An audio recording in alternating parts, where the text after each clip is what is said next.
took my bag of money, dumped all of it right on the table. I was just like, I'm not leaving until I get that car.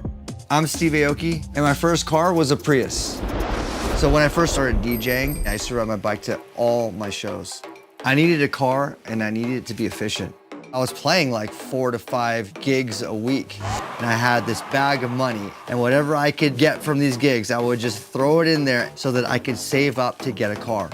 I pulled into the Toyota dealership on my bike, dumped all the cash right on the table. I'm like, I want to buy that Prius. I actually didn't even have enough money to get the car. So I was just like, I'm not leaving. Everyone was just like, mouths dropping, like, what's going on? And they're like, okay, fine, just take the car and get out of here.